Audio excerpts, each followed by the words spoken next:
30,000 feet, 9,144 meters, 9 kilometers, or 5.7 miles. So far, only one person has survived a free fall from that height. Would you be as lucky? This is What If, and here's what would happen if you fell out of an airplane at 30,000 feet.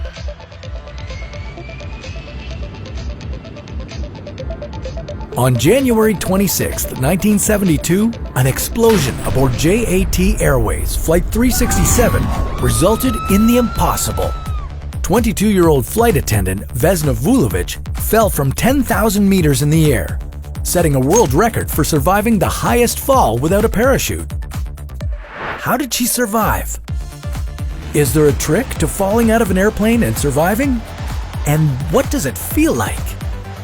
If you're a frequent flyer, you might want to pay close attention to what's coming up. Since the 1940s, there have been almost 50 cases of people surviving falls from airplanes. In all of those cases, the survivors were lucky enough to have something to cushion their fall. Vesna Vulovic, for example, was in the back of the plane when the explosion happened. When the plane broke apart, the tail section remained intact, and pinned by a food cart, Vulovic was prevented from being sucked out into the open air. The detached tail of the airplane landed in deep snow in the mountains of Czechoslovakia. Vulovic suffered several broken bones, but the airplane wreckage and layers of deep soft snow ultimately saved her life. The second highest fall without a parachute that someone survived happened in 1943. Air Force gunner Alan McGee's bomber was hit by enemy fire over France. His plane burst into flames and propelled McGee out of the plane before he could grab a parachute. McGee fell about 6,700 meters. Apparently, he smashed through the glass roof of a train station and was found hanging from the steel girders that held up the roof. You wouldn't think that a glass roof would cushion any kind of fall, but if it hadn't have been there, McGee might not have survived. So, if you ever find yourself falling from an airplane without a parachute, grab onto something, anything, and use it to break your fall. Of course, that's easier said than done. When you're in free fall from 9,144 meters in the air, a soft landing is probably the last thing on your mind. It all happens so fast. From the moment you're outside the plane, it's only 170 seconds until you hit the ground. During that time, you will be extremely cold and deprived of oxygen. The average temperature at 9,144 meters in the sky ranges between -40 degrees to -57 degrees. But you wouldn't feel it for long because you'd pass out soon after leaving the aircraft. While all air contains 20.9% oxygen, at higher altitudes, there is lower air pressure, so it feels as if there's a lot less oxygen. This will cause you to lose consciousness, at least for a while. The air pressure will gradually rise as you get closer to the ground, so you would probably wake up again after about a minute of free fall.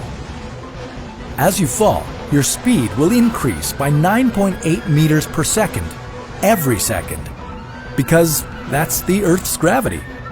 Eventually, you would stop accelerating and reach a constant speed known as terminal velocity. This results from a buildup of air pressure below you as you fall, because air can't get out of your way fast enough. And at the same time, the air behind you doesn't fill in fast enough, creating a sort of vacuum.